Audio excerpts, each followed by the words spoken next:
सीतारामचंद्राभ्याम नमः। श्रीमद् वाल्मीकि रामायण बालकांड 65वां सर्ग।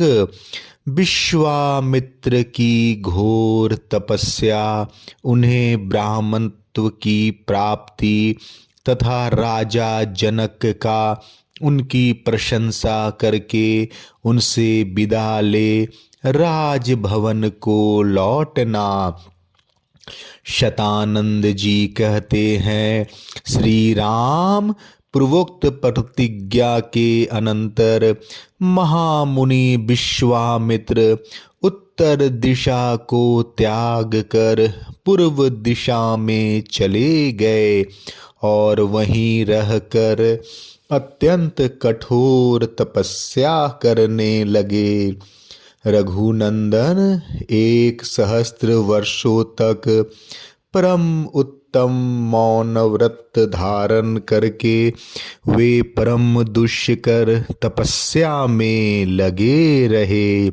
उनके उस तप की वही कहीं तुलना न थी। 1000 वर्ष पूर्ण होने तक वे महामुनि काष्ठ की भांति निश्चेष्ट बने रहे। बीच बीच में उन पर बहुत से विघ्नों का आक्रमण हुआ, परंतु क्रोध उनके भीतर नहीं घुसने पाया। श्री राम अपने निश्चय पर अटल रहकर उन्होंने अक्षय तप का अनुष्ठान किया। उनका 1 सहस्त्र वर्षों का व्रत पूर्ण होने पर वे महान व्रतधारी महर्षि भृत्य समाप्त करके अन्न ग्रहण करने को उद्धत हुए। रघुकुल भूषण इसी समय इंद्र ने ब्राह्मण के वेश में आकर उनसे तैयार अन्न की याचना की। तब उन्होंने वह सारा तैयार किया हुआ भोजन उस ब्राह्मण को देने का निश्चय करके दे डाला। उस अन्न में से कुछ भी शेष नहीं बचा। इसलिए वे महातपस्वी भगवान विश्वामित्र बिना खाए पिए ही रह गए। फिर भी उन्होंने उस ब्राह्मण से कुछ कहा नहीं। अपने मौन व्रत का यथार्थ रूप से पालन किया। इसके बाद पुनः पहले की ही भांति श्वासोच्छ्वास से रहित मौन व्रत का अनुष्ठान आरंभ किया। पूरे 1000 वर्षों तक उन मुनि श्रेष्ठ ने सांस तक नहीं ली। इस तरह सांस न लेने के कारण उनके मस्तिष्क से धुआं उठने लगा। उससे तीनों लोकों के प्राणी घबरा उठे, सभी संतप्त से होने लगे। उस समय देवता, ऋषि, गंधर्व, नाग, सर्प और राक्षस सब मुनि की तपस्या से मोहित हो गए।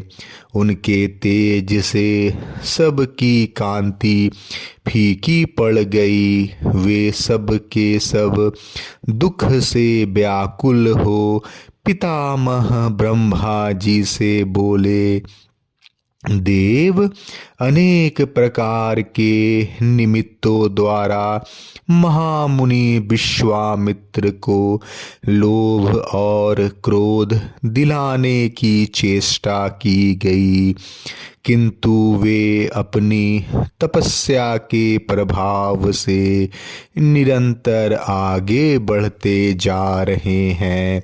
हमें उनमें कोई छोटा सा भी दोष नहीं दिखाई देता। यदि इन्हें इनकी मनचाही वस्तु नहीं दी गई तो ये अपनी तपस्या से चराचर प्राणियों सहित तीनों लोकों का नाश कर डालेंगे। इस समय सारी दिशाएं धूम से आच्छादित हो गई है, कहीं कुछ भी सूझता नहीं। समुद्र क्षुब्ध हो उठे हैं, सारे पर्वत विदीर्ण हुए जाते हैं। धरती डगमग हो रही है और प्रचंड आंधी चलने लगी है। ब्राह्मण, हमें इस उपद्रव के निवारण का कोई उपाय नहीं समझ में आता है। सब लोग नास्तिक की भांति कर्मानुष्ठान से शून्य हो रहे हैं। तीनों लोकों के प्राणियों का मन क्षुब्ध हो गया है। सभी किन कर्तव्य विमूढ़ से हो रहे हैं। महर्षि विश्वामित्र के तेज से सूर्य की प्रभा फीकी पड़ गई है। भगवन, ये महाकांतिमान मुनि अग्नि स्वरूप हो रहे हैं। देव महामुनि विश्वामित्र जब तक जगत के विनाश का विचार नहीं करते तब तक ही इन्हें प्रसन्न कर लेना चाहिए।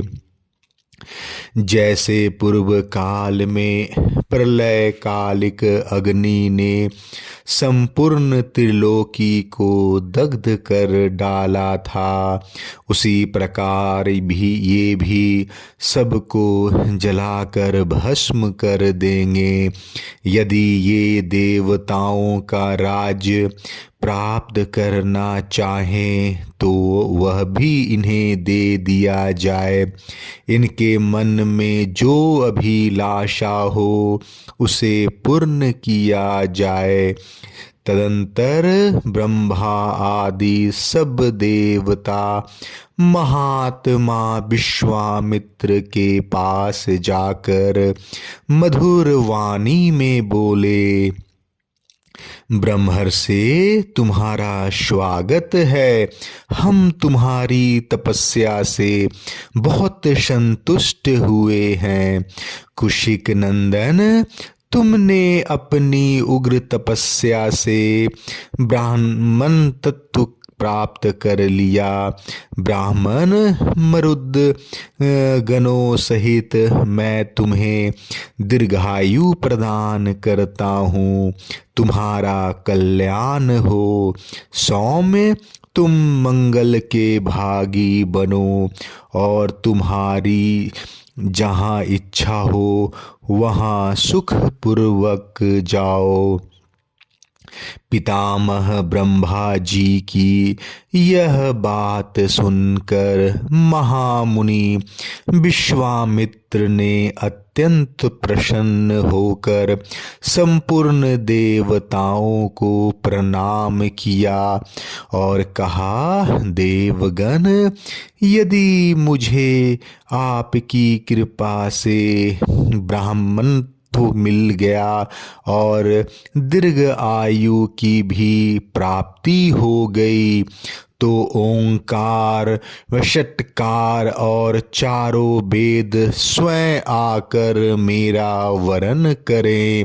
इसके सिवा जो क्षत्रिय वेद, धनुर्वेद आदि तथा ब्रह्म वेद, ऋक् आदि चारों वेद के ज्ञाताओं में सबसे श्रेष्ठ हैं, वे ब्रह्मापुत्र वशिष्ठ स्वयं आकर मुझसे ऐसा कहें कि तुम ब्राह्मण हो गए।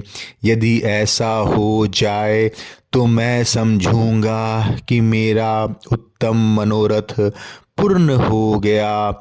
उस अवस्था में आप सभी श्रेष्ठ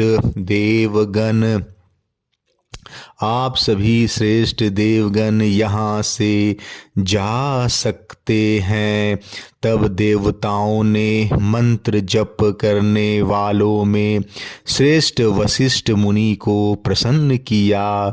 इसके बाद ब्रह्मर्षि वशिष्ठ ने एवं अस्तु कहकर विश्वामित्र का ब्रह्मर्षि होना स्वीकार कर लिया और उनके साथ मित्रता स्थापित कर ली। मुने, तुम ब्रह्मर्षि हो गए, इसमें संदेह नहीं है। तुम्हारा सब ब्राह्मणोचित संस्कार संपन्न हो गया। ऐसा कहकर संपूर्ण देवता जैसे आए थे वैसे लौट गए।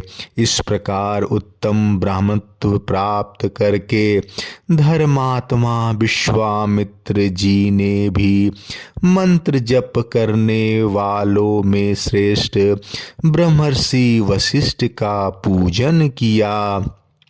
इस तरह अपने मनोरथ सफल करके तपस्या में लगे रहकर ही ये संपूर्ण पृथ्वी पर विचरने लगे।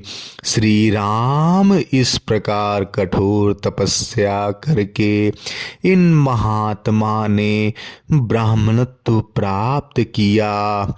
रघुनंदन, ये विश्वामित्र जी समस्त मुनियों में श्रेष्ठ हैं। ये तपस्या के मूर्तिमान स्वरूप हैं, उत्तम धर्म के साक्षात विग्रह है और पराक्रम की परम निधि हैं। ऐसा कहकर महातेजस्वी विप्रवर शतानंद जी चुप हो गए।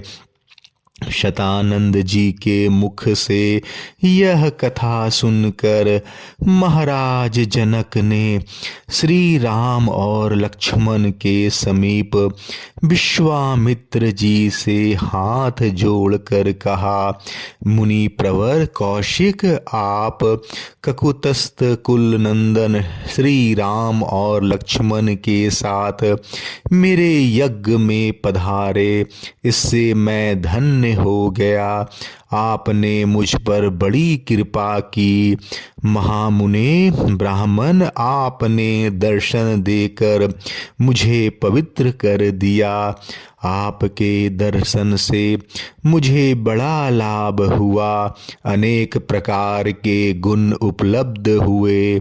ब्राह्मण, आज इस सभा में आकर मैंने महात्मा राम तथा अन्य सदस्यों के साथ आपके महान तेज प्रभाव का वर्णन सुना है, बहुत से गुण सुने हैं। ब्राह्मण, शतानंद जी ने आपके महान तप का वृतांत विस्तार पूर्वक बताया है। कुशिक नंदन, आपकी तपस्या अप्रमेय है, आपका बल अनंत है तथा आपके गुण भी सदा ही माप और संख्या से परे हैं। प्रभु, आपकी आश्चर्यमयी कथाओं के श्रवण से मुझे तृप्ति नहीं होती है, किंतु मुनि श्रेष्ठ, यज्ञ का समय हो गया है, सूर्य देव ढलने लगे हैं। जप करने वालों में श्रेष्ठ महातेजस्वी मुने, आपका स्वागत है। कल प्रातः काल फिर मुझे दर्शन दे, इस समय मुझे जाने की आज्ञा प्रदान करे। राजा के ऐसा कहने पर मुनिवर विश्वामित्र जी मन ही मन बड़े प्रसन्न हुए। उन्होंने प्रतियुक्त नरश्रेष्ठ राजा जनक की प्रशंसा करके शीघ्र ही उन्हें विदा कर दिया। उस समय मिथिलापति विदेह राज जनक ने मुनि श्रेष्ठ विश्वामित्र से पूर्वोक्त बात कहकर अपने उपाध्याय और बंधु बांधवों के साथ उनकी शीघ्र शीघ्र ही परिक्रमा की, फिर वहाँ से चल दिए। तत्पश्चात धर्मात्मा विश्वामित्र भी महात्माओं से पूजित होकर श्री राम और लक्ष्मण के साथ अपने विश्राम स्थान पर लौट आए। बालकांड 65वां सर्ग समाप्त। जय श्री राम।